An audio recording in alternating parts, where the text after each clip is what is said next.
Hello दोस्तों, स्वागत है आज के इस क्लास में। आज हम बात करने वाले हैं आपके बिहार बोर्ड का जो 12th का जो हिंदी का जो 100 मार्क्स का जो क्वेश्चन रहता है उसका चैप्टर नंबर 4 है। पर ये गद्यखंड का चैप्टर नंबर 4 है। गद्यखंड और पदखंड दोनों में 13-13 चैप्टर है। तो ये गद्यखंड का चैप्टर 4 है। गद्यखंड का चैप्टर 4 है। चैप्टर 4 है।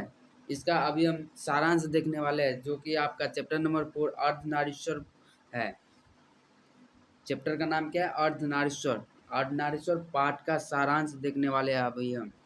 अर्धनारीश्वर पाठ का सारांश देखने वाले हैं अभी। तो चलिए इस अर्धनारीश्वर पाठ का सारांश देख लेते हैं। पहले आपको अर्धनारीश्वर पाठ को लिखा है कौन, लेखक का नाम क्या है, कवि का नाम क्या है, ये सब पहले हम आपको बतलाते हैं। उसके बाद इसका सारांश लाइन बाय लाइन सबसे अच्छे प्रॉपर वे में आप सबको हम बतलाने वाले हैं, सबसे आसान भाषा में। तो चलिए शुरू करते हैं। सबसे पहले आपको हम लेखक परिचय करवा देते हैं। लेखक परिचय देखिए, लेखक परिचय अर्धनारीश्वर पाठ को लिखा कौन है? तो रामधारी सिंह दिनकर। अर्धनारीश्वर पाठ को कौन लिखा है? तो रामधारी सिंह दिनकर। तो अर्धना आपका क्वेश्चन आएगा यहाँ से भी क्वेश्चन बहुत आता है एग्जाम में। ये प्रॉपर आपको ये पूरा आपको याद करना ही पड़ेगा। ये इतना याद रखिए, पक्का है कि 5 मार्क मिलेगा ही। ये अभी से लेकर एग्ज़ाम तक आपको इतना जो है माइंड में हमेशा रखना चाहिए। सभी लेखक का परिचय, कहाँ से लेखक आया, जन्म कब हुआ, मृत्यु कब हुआ, माता पिता का क्या नाम है, कौन पाठ को लेखक कौन लिखा है। चलिए बताते हैं। तो अर्धनारीश्वर पाठ को लिखा कौन है? तो रामधारी सिंह दिनकर। रामधारी सिंह दिनकर का जन्म कब हुआ? तो 23 सितंबर 1908। रामधारी सिंह दिनकर का जन्म कब हुआ? 23 सितंबर 1908। निधन कब हुआ? 24 अप्रैल 1974। रामधारी सिंह दिनकर का निधन कब हुआ? 24 अप्रैल 1974। जन्म स्थान कहाँ है? रामधारी सिंह दिनकर का जहाँ जन्म हुआ है तो वो कहाँ है? तो सिमरिया, बेगूसराय, बिहार। सिमरिया सिमरिया अपना बिहार के ही है रामधारी सिंह दिनकर। तो अभी हम सजेस्ट करते हैं कि ये अभी जितने भी लोग क्लास देख रहे हैं, स्टूडेंट क्लास देख रहे हैं, तो कौन कौन सिमरिया बेगूसराय से है कमेंट करिएगा एक बार। और रामधारी सिंह दिनकर जी का माता पिता का क्या नाम है? तो माता का नाम है मनरूप देवी एवं पिता का नाम है रवि सिंह। पिता का नाम क्या है? रवि सिंह। तो लेखक परिचय हो गया, ये याद रहेगा, आपको याद रखना ही पड़ेगा। ये बहुत इम्पोर्टेंट है अभी से लेकर एग्जाम तक, क्योंकि बिहार बोर्ड सबसे ज़्यादा क्वेश्चन लेखक से संबंधित पूछता है। बिहार बोर्ड में सबसे ज़्यादा क्वेश्चन लेखक से संबंधित पूछता है। तो चलिए अब देखते हैं अर्धनारीश्वर पाठ का सारांश। क्या देखते हैं अपने लोग? अर्धनारीश्वर पाठ का सारांश। तो अर्धनारीश्वर पाठ का सारांश तो आपको अगर पूछ देगा 5 मार्क का ये रहता है आपके एग्जाम में कि किसी वैसे तो हम सभी पाठ का सारांश ऑब्जेक्टिव सब्जेक्टिव कराने वाले हैं, तो कोई भी पाठ से आपका क्वेश्चन आ जाएगा।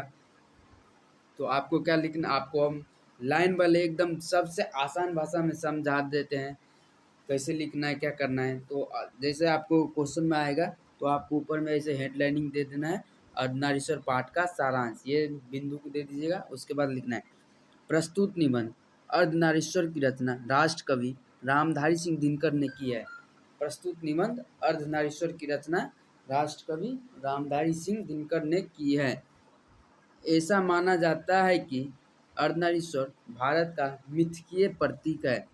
ऐसा माना जाता है कि अर्धनारीश्वर भारत का मिथकीय प्रतीक है, जिसमें दिनकर जी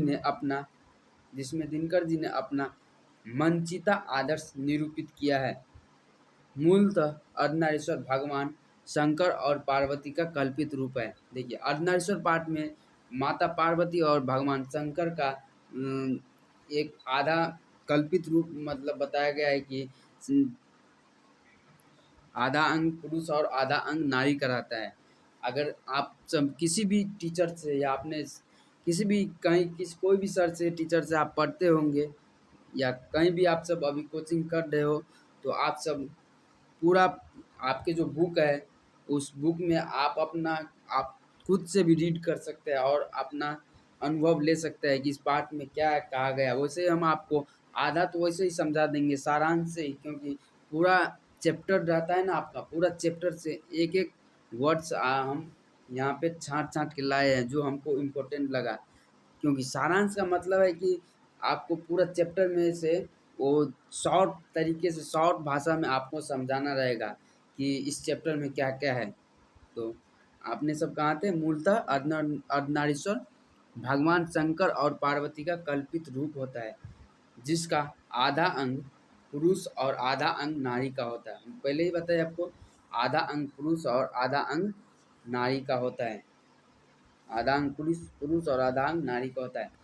अर्धनारीश्वर इस बात का प्रतीक है, अर्धनारीश्वर इस बात का प्रतीक है कि स्त्री और पुरुष में कोई भेद नहीं है। स्त्री और पुरुष में कोई भेद नहीं है, दोनों समान मतलब बराबर है। अभी का भी जनरेशन में स्त्री और पुरुष दोनों का एक ही भाव है। सरकार जो है दोनों का जितना पुरुष का लड़ने की क्षमता देता है, कुछ करने का अनुमति देता है, उतना ही अब स्त्री को भी अनुमति मिला है। तो यही बताया कि अर्धनारीश्वर इस बात का प्रतीक है कि स्त्री और पुरुष में कोई भेद नहीं है तथा एक का गुण दूसरे का दोष नहीं हो सकता। अब यहाँ एक का गुण दूसरे का दोष नहीं हो सकता, अर्थात अगर पुरुष में नारियों का गुण आ जाए तो इसमें उसकी मर्यादा कम नहीं होगी। अगर आप कहीं भी, अगर लड़का लड़का कहीं भी बाहर रहता है तो खाना बनाता ही है, तो ये उसमें स्त्री का गुण नहीं है, इसमें उसका कोई दोष नहीं हो सकता, क्योंकि बाहर है खाना अनिवार्य है, खाना खाएगा ही, क्योंकि सब लोग तो घर पर नहीं रहते हैं, किसी को कमाना पड़ता है, सबको कमाना पड़ता है। यही तो, किसी वो गुण नहीं है, दोष नहीं है। अगर पुरुषों में नारियों का गुण आ जाए तो इसमें उसकी मर्यादा कम नहीं होगी, उसकी मर्यादा कम नहीं होगी, क्योंकि खाना पीना जो नेचुरल है वो तो होगा ही, बनाएगा नहीं तो खाएगा क्या, रोज़ तो होटल से नहीं खा पाएगा। तो वही इस चैप्टर में बताया है कि तथा एक का गुण दूसरे का दोष नहीं हो सकता। अर्थात अगर पुरुष में नारियों का गुण आ जाए तो इसमें उसकी मर्यादा कम नहीं होगी, बल्कि उनके गुणों में वृद्धि होगी। आप सब समझते हो ना कि जो लड़का, आप सभी अगर फर्स्ट बार गए होंगे कहीं बाहर पढ़ने के लिए, लॉज पे रहने के लिए, अगर मम्मी पापा से फर्स्ट बार गांव से निकले हो तो आपको तो खाना तुरंत तो नहीं, कोई तो जल्दी तो नहीं सीख जाता है, 1-2 दिन, 4 दिन, 5 दिन, 10 दिन टाइम लगता ही है। तो जितना टाइम देता है उतना उससे अच्छा बनने लगता है। तो उसमें क्या होता है, वृद्धि होती है।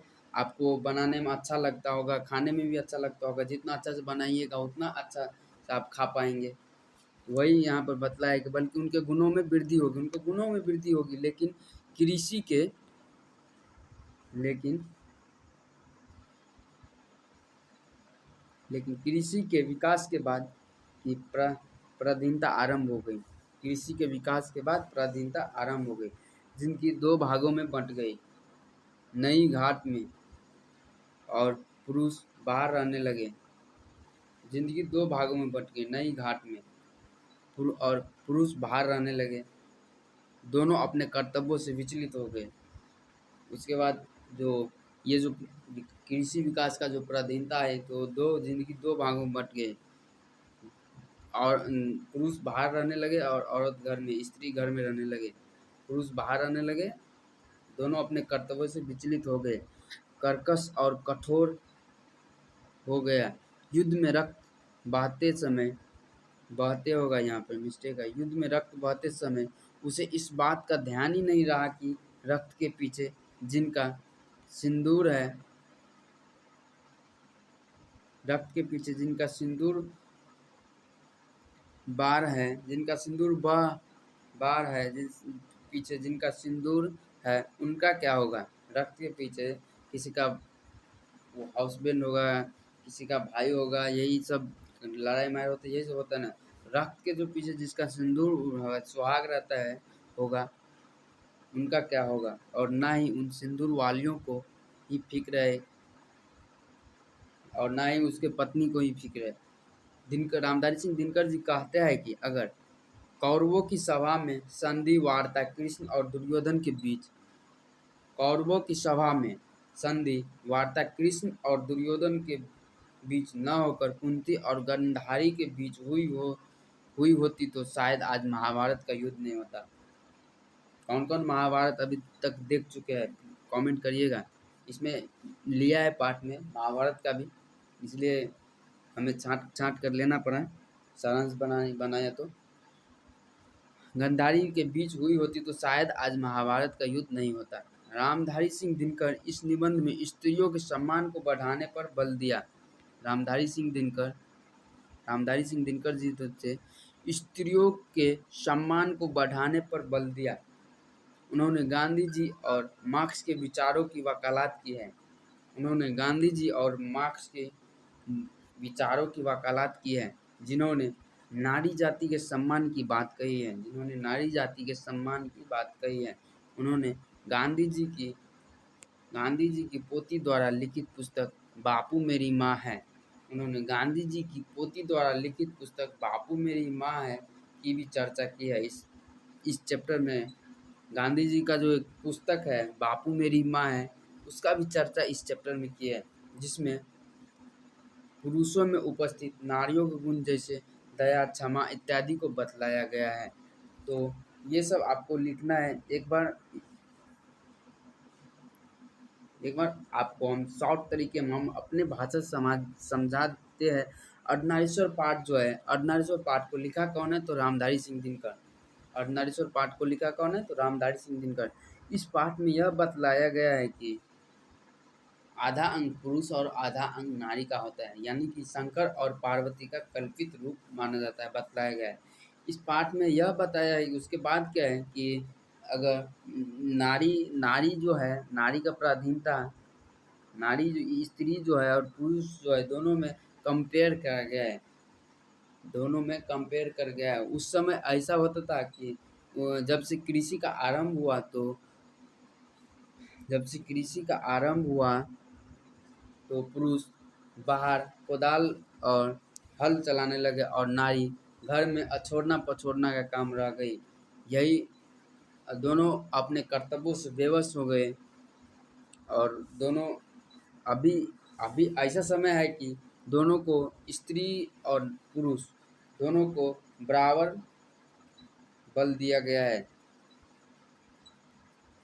मतलब दोनों को बराबर, जितना स्त्री को कुछ करने का हक है उतना ही पुरुष को भी कुछ करने का हक है। अभी दोनों को कोई कंपेयर नहीं, दोनों को 50-50 है। अगर वो कुछ कर सकता है, पुरुष कुछ कर सकता है तो स्त्री भी कुछ कर सकता है। यही इस पाठ में बताया गया है। तो आपको इसका PDF जो है आप सब एक बार रीड कर लीजिएगा। इसका PDF जो हमारे Telegram channel Prince education class official करके है, जिसका लिंक आपको हमारे इस वीडियो के डिस्क्रिप्शन में लिंक मिल जाएगा हमारे टेलीग्राम चैनल का। और डिस्क्रिप्शन में और भी सोशल मीडिया का लिंक है, जैसे इंस्टाग्राम का लिंक है, हमारे इंस्टाग्राम का, जिस पर आपको मैसेज मिलता रहेगा, अपडेट करता रहता हूँ। इंस्टाग्राम का लिंक है, फेसबुक पेज का लिंक है, व्हाट्सएप का लिंक है। तो जाइए आप सब फॉलो करिए वहाँ पर। तो आज के लिए इतना ही रहते हैं। इसका जो ऑब्जेक्टिव जितना भी बनेगा, आपको इससे अगली वाली क्लास इसका ऑब्जेक्टिव का आ जाएगा। और एक ऑब्जेक्टिव आपको, अगर जितना ऑब्जेक्टिव देता हूँ ना वो पूरा आपको याद हो जाएगा, तो मैं गारंटी देता हूँ, लिख के देता हूँ कि एक भी क्वेश्चन आपको छूट कर नहीं आएगा एग्ज़ाम से।